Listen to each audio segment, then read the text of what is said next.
Hi friends, you are very most welcome on unique study with Ajay. दोस्तों, इस channel के ऊपर मैं नेट जेआरएफ फर्स्ट पेपर और ज्योग्राफी दोनों की बिल्कुल सिस्टमेटिक ढंग से क्लासेस चला रखा हूँ, तो आप मेरी सभी क्लासेस ज्वाइन कर सकते हो। यहाँ पर मैं प्रेजेंट टाइम में ज्योग्राफी के कुछ प्रैक्टिस सेट सॉल्व करवाता हूँ रेगुलर, जिसमें मैं किसी प्रैक्टिस सेट में 10 तो किसी में 15 किसी में 20 क्वेश्चन रेगुलर ऐसे सॉल्व करवाता हूँ। तो आज हम जो प्रैक्टिस सेट है ज्योग्राफी का वो 10वां सेट हम सॉल्व करेंगे यहाँ पर। और ये जो 10वां सेट है ये बहुत इंपॉर्टेंट होने वाला है। इससे पहले मैंने इसको व्हाट्सएप ग्रुप में ऐड किया था और वहाँ पर जो कैंडिडेट्स इंक्लूड थे उन्होंने बहुत अच्छा रेस्पॉन्स दिया है, अपना बहुत ही अच्छा स्कोर किया है। अब मैं इसका एक वीडियो बनाने जा रहा हूँ, तो अब हम डायरेक्टली बात करते हैं। देखो क्वेश्चन नंबर 131 पर, क्वेश्चन नंबर 131। तो देखो, निम्नलिखित कथनों में असत्य कथन की पहचान करो। कथन फर्स्ट है,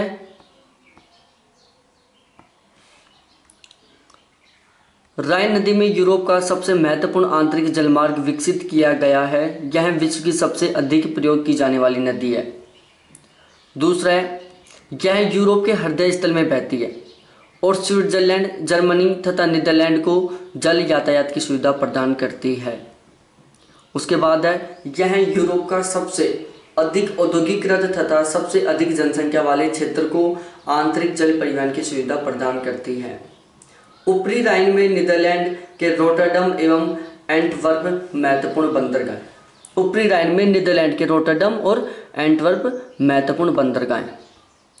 अब यहाँ पर हमें एक जो असत्य कथन है उसकी पहचान करनी है कि यहाँ पर असत्य कथन कौन सा है।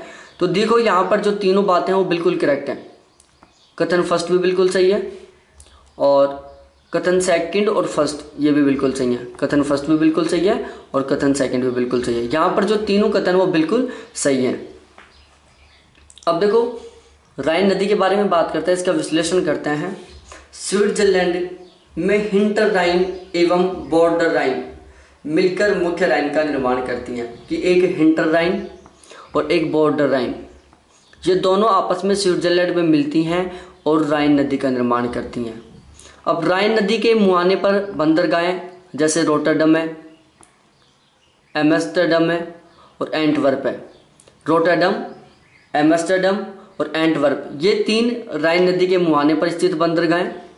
इसके अलावा राइन नदी के मध्य में बंदरगाह डुजबर्ग है, कोलोन है और जो राइन नदी की ऊपरी घाटी है उसमें बंदरगाह मैनहाइम और राइनाव है। राइनाव, मैनहाइम ये तो राइन नदी की ऊपरी घाटी के बंदरगाह हैं। डुजबर्ग और कोलोन ये राइन नदी के मध्य क्षेत्र के बंदरगाह हैं। रोटरडम, एम्स्टर्डम और एंटवर्प ये राइन नदी के मुहाने के बंदरगाह हैं। उसके बाद हम बात करते हैं, यह नदी सबसे ज़्यादा कोयले का परिवहन करती है। जो राइन नदी है वो सबसे ज़्यादा कोयले का परिवहन करती है। इसके अलावा लोहा और अनाज इसका भी ये परिवहन करती है। राइन नदी किस किस का सबसे ज़्यादा कोयले का और उसके बाद लोहा व इस्पात, वो लोहा व अनाज का परिवहन करती है। राइन नदी स्विट्जरलैंड एवं ऑस्ट्रिया, स्विट्जरलैंड एवं जर्मनी, जर्मनी एवं फ्रांस के मध्य सीमा बनाती है। जो राइन नदी है स्विट्जरलैंड और ऑस्ट्रिया, स्विट्जरलैंड और जर्मनी, साथ साथ जर्मनी व फ्रांस, इन तीनों देशों के बीच में सीमा बनाती है। राइन नदी को जर्मनी में फादर राइन कहते हैं। जो राइन नदी है इसको जर्मनी में फादर राइन कहते हैं। क्वेश्चन आ जाता है कि राइन नदी को जर्मनी में क्या बोलते हैं? फादर राइन बोलते हैं। राइन नदी का उद्गम कोस्टेंस एक झील है जहाँ से होता है, कि जो राइन नदी का उद्गम है वो कोस्टेंस झील से होता है। राइन नदी वोस्जेस जो कि जर्मनी में है और ब्लैक फॉरेस्ट ये भी जर्मनी में के मध्य घाटी में बहती है। राइन नदी है जो वोस्जेस पर्वत और ब्लैक फॉरेस्ट इन दोनों के मध्य घाटी में बहती है। तो ये था राइन नदी के रिगार्डिंग कुछ इंपॉर्टेंट पॉइंट। उसके बाद हम बात करते हैं, ये राइन नदी का डायग्राम है। इसको थोड़ा सा मैं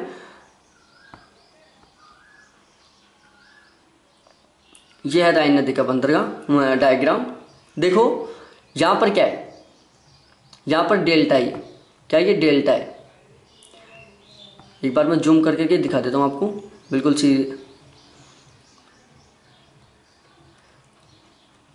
ये ऊपर नीदरलैंड है, यहाँ पर क्या है, नीदरलैंड है। ये जो देश है ये नीदरलैंड है। यहाँ पर रोटरडम बंदरगाह है, ये रहा डेल्टा पर, ये रोटरडम बंदरगाह है। उसके जस्ट बाद में राइन नदी बिल्कुल बहती हुई नीचे आती है। यहाँ पर राइन गॉर्ज है, क्या है, राइन गॉर्ज है। उसके जस्ट नीचे बिल्कुल चलते जाते हैं, यहाँ पर एक कॉन्स्टेंस झील है और लास्ट में ये बिल्कुल दक्षिण तक चली जाती है, स्विट्जरलैंड तक चली जाती है। अब देखो, अभी मैंने पढ़ाया था कि राइन नदी है वो स्विट्जरलैंड, ये तो रहा स्विट्जरलैंड, और ये दिया ऑस्ट्रेलिया, सॉरी ऑस्ट्रिया, ऑस्ट्रेलिया नहीं, ऑस्ट्रिया और स्विट्जरलैंड, इन दोनों के बीच में सीमा बनाती है राइन नदी। देखो ये तो ऑस्ट्रिया की सीमा है, बिल्कुल इस तरीके से, ये तो ऑस्ट्रिया की सीमा है और ये स्विट्जरलैंड की सीमा है, इन दोनों के बीच में सीमा बनाती है। फिर यहाँ पर ये क्या है,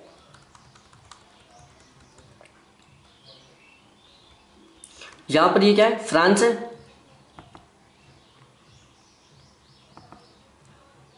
और इस साइड ये क्या है,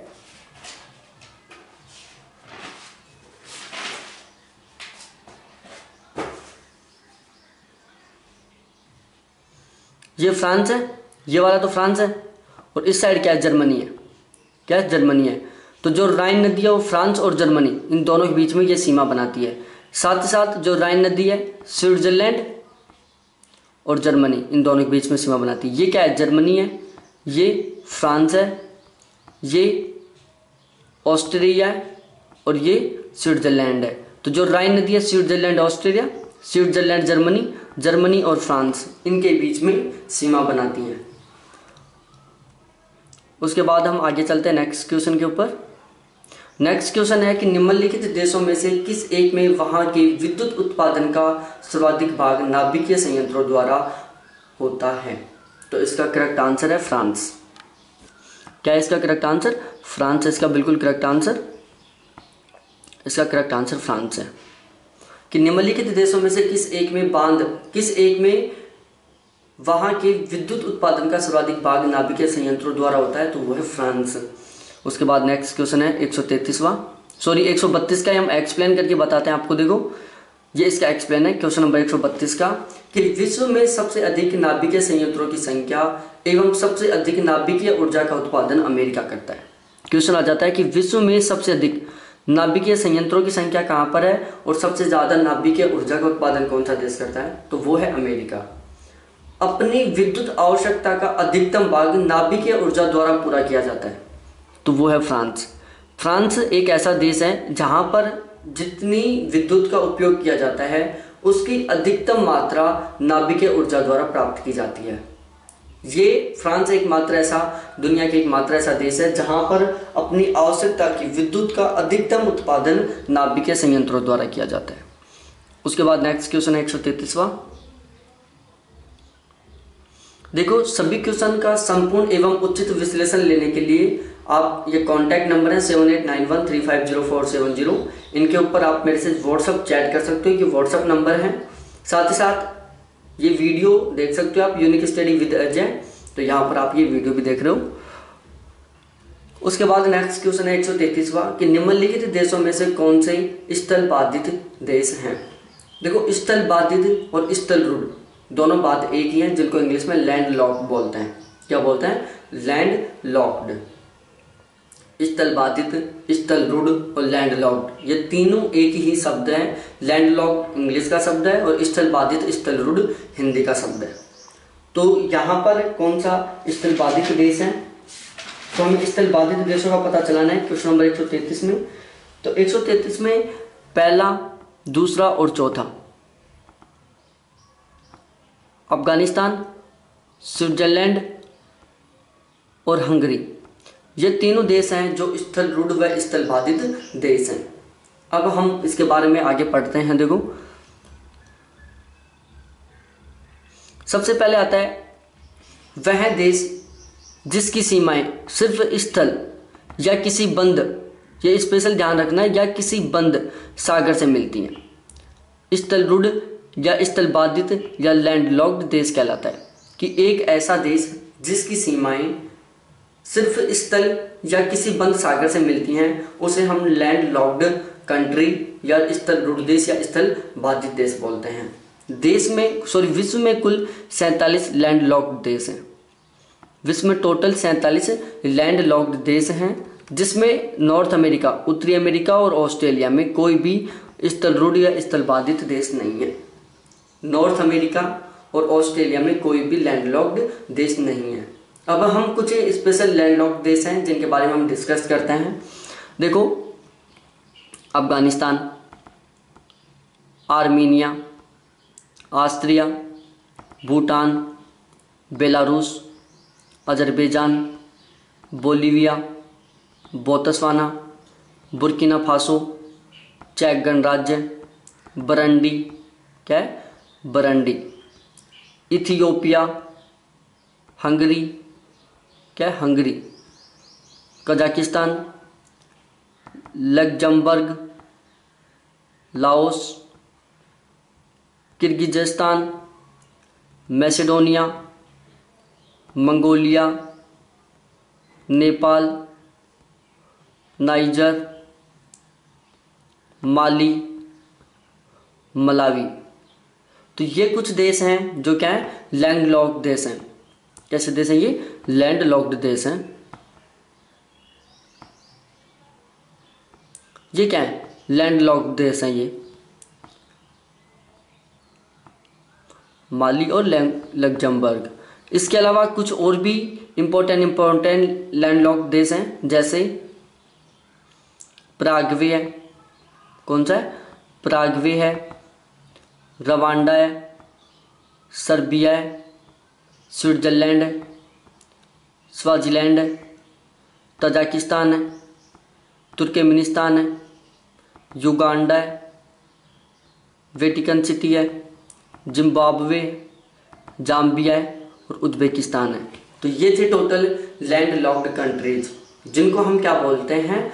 लैंड लॉक्ड कंट्रीज, स्थलरूढ़ देश व स्थल बाधित देश। देखो, यहाँ पर हम सबसे ज़्यादा कंफ्यूज होते हैं और सबसे ज़्यादा बार पूछा जाने वाला क्वेश्चन है। यहाँ से एक क्वेश्चन बनता है, बहुत सारी बार बन चुका है वो क्वेश्चन और बहुत ही कंफ्यूज करता है। एक तो तजाकिस्तान, एक उज्बेकिस्तान, एक तुर्कमेनिस्तान और एक अफगानिस्तान। देखो ऊपर लिखा हुआ है अफगानिस्तान, किर्गिजिस्तान, अफगानिस्तान और कजाकिस्तान। ये कुछ तान वाले देश हैं। अफगानिस्तान है, किर्गिजिस्तान है, कजाकिस्तान है, तुर्कमेनिस्तान है। इसके अलावा उज्बेकिस्तान है, तुर्कमेनिस्तान है, ताजिकिस्तान है। तो ये देश हैं तान वाले, जो हमें बहुत सी बार कंफ्यूज करते रहते हैं। तो देखो, इन सभी जो कंट्रीज़ हैं इनको याद कर पाना बहुत मुश्किल है, हम कंफ्यूज हो जाएंगे। तो इनको याद करने के लिए मैं एक अलग से वीडियो बना रखा हूँ, तो उस वीडियो को आप ज़रूर देखना, लैंड लॉक्ड कंट्रीज़ का, जिसमें मैं इनको डायग्राम के द्वारा बिल्कुल सही ढंग से समझा रखा हूँ। और ये जो तान वाले हैं, तजाकिस्तान है, उज्बेकिस्तान है, तुर्कमेनिस्तान है, अफगानिस्तान है, तजाकिस्तान है, कजाकिस्तान है, तो इनको सही ढंग से याद करने के लिए मैंने एक ट्रिक भी बना रखी है, जो मैंने वहाँ पर शेयर कर रखी है, तो आप उसको ज़रूर देखो। इसके अलावा ये एक मैप है, जिसमें भी हम जो ये लैंडलॉक्ड कंट्रीज़ हैं जिनके बारे में दिखा रखा है, आप देख लेना आराम से। तो यह है कुछ लैंडलॉक्ड कंट्रीज़, ये पूरा विश्व का मानचित्र है जिसमें ये कुछ लैंडलॉक्ड कंट्रीज़ हैं। जैसे ये मंगोलिया है, तो ये है क्या? लैंडलॉक्ड कंट्रीज़ हैं सारी की सारी। जो ये ब्लू कलर में है, ये जो डिफरेंस कलर में है, ये सारी की सारी लैंडलॉक कंट्रीज़ हैं। उसके बाद नेक्स्ट क्वेश्चन है। देखो, मैं बिल्कुल जब लैंडलॉक्ड कंट्रीज को अलग से समझा रखा हूँ, वहाँ पर बिल्कुल इसी तरीके से मैं अलग से डायग्राम बना के और उसमें समझा रखा हूँ, तो आप उसको जरूर देखना। फिर हम मिलते हैं नेक्स्ट क्वेश्चन नंबर 134। निम्न देशों में से कौन सा एक स्थलरूढ़ देश है? वो आ गया, बोलीविया एक स्थलरूढ़ देश है। कौन सा? बोलीविया। बोलीविया एक स्थलरूढ़ देश है। उसके बाद नेक्स्ट क्वेश्चन है 135। कथनों का अध्ययन करो, कौन सा सही है? कथन फर्स्ट, जनसंख्या का औसत घनत्व 30 व्यक्ति प्रति वर्ग किलोमीटर है, जो विश्व की 48 व्यक्ति प्रति वर्ग किलोमीटर की तुलना में काफी कम है। कथन दो, पश्चिमी भाग में पश्चिमी तट पर पुगेट साउंड निम्न भूमि कैलिफोर्निया का सैन फ्रांसिस्को क्षेत्र तथा लॉस एंजल्स बेसिन में भी जनसंख्या का अधिक संकेंद्रण मिलता है। तो यहाँ पर जो कथन फर्स्ट और कथन सेकंड ये दोनों बिल्कुल सही हैं। कथन फर्स्ट और कथन सेकंड दोनों सही है यहाँ पर। उसके बाद हम नेक्स्ट क्वेश्चन पर चलते हैं। Question number 136। 136वां क्वेश्चन है, देखो आप चाहो तो इसकी पीडीएफ भी ले सकते हो। पीडीएफ लेने के लिए ये कॉन्टैक्ट नंबर हैं जिनसे आप पीडीएफ ले सकते हो। तो अब हम बात करते हैं नेक्स्ट क्वेश्चन 136वां। रियो ग्रांडो नदी सीमा बनाती है। तो जो रियो ग्रांडो नदी है वो मैक्सिको और अमेरिका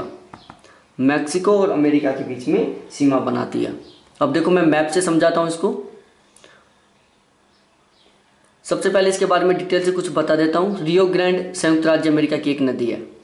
कहाँ की नदी है? संयुक्त राज्य अमेरिका की एक नदी है। यह कोलोराडो से प्रारंभ होकर मैक्सिको की खाड़ी तक आती है और मैक्सिको की खाड़ी में गिरती है। रियो ग्रैंड नदी है जो संयुक्त राज्य अमेरिका की नदी है, कोलोराडो से चलकर और मैक्सिको की खाड़ी में गिरती है। अब हम इसको कुछ डायग्राम से समझते हैं। देखो ये है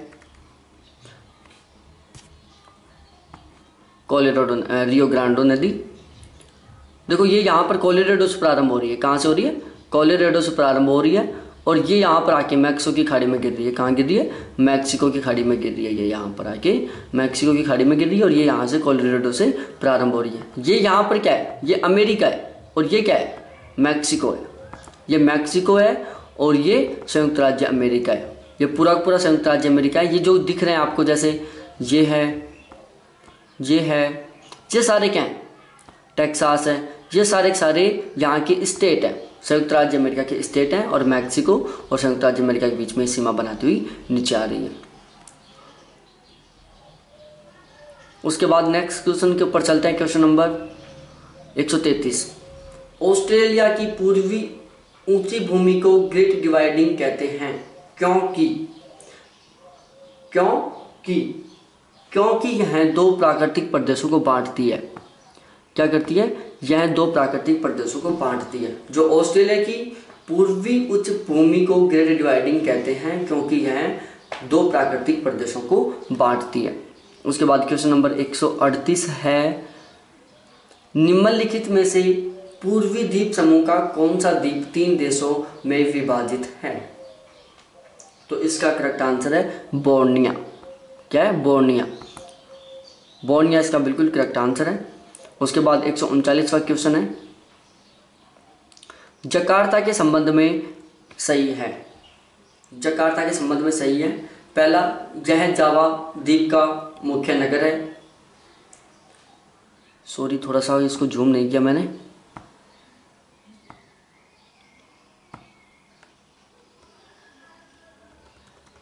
जकार्ता के संबंध में सही है।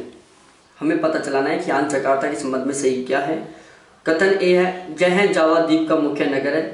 कथन सेकंड है, इंडोनेशिया की राजधानी, देश का सबसे बड़ा नगर एवं महत्वपूर्ण बंदरगाह।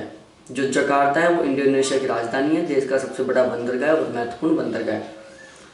तीसरा कथन है, यह समस्त इंडोनेशिया द्वीप समूह के लिए इंटरपोर्ट, जिसको हम आंत्रोपो बंदरगाह बोलते हैं, का कार्य करता है। और चौथा कथन है, यह हिंद महासागर एवं प्रशांत महासागर के बंदरगाहों के बीच एक महत्वपूर्ण कड़ी का काम करता है। यह हिंद महासागर एवं प्रशांत महासागर के बंदरगाहों के मध्य एक महत्वपूर्ण कड़ी का काम करता है। तो जो ये क्वेश्चन है इसका करेक्ट आंसर है ऑप्शन नंबर ए, कि यहाँ पर ये जो तीनों कथन है वो बिल्कुल सही है। पहला, दूसरा और तीसरा कथन। जो ये चौथा कथन है ये बिल्कुल गलत है। चौथा कथन गलत है, जबकि ये तीनों कथन बिल्कुल सही है कि यह जावा द्वीप का एक मुख्य नगर है, इंडोनेशिया की राजधानी, देश का सबसे बड़ा नगर और महत्वपूर्ण बंदरगाह है, और यह समस्त इंडोनेशिया द्वीप समूह के लिए एक आंत्रोपो बंदरगाह के रूप में कार्य करता है। अब हम जो जकार्ता द्वीप समूह है उसके बारे में कुछ इंपॉर्टेंट बातें पढ़ते हैं। जकार्ता का नाम बटाबिया था।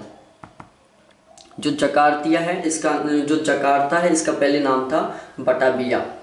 जकार्ता इंडोनेशिया का आर्थिक, सांस्कृतिक एवं राजनीतिक केंद्र है।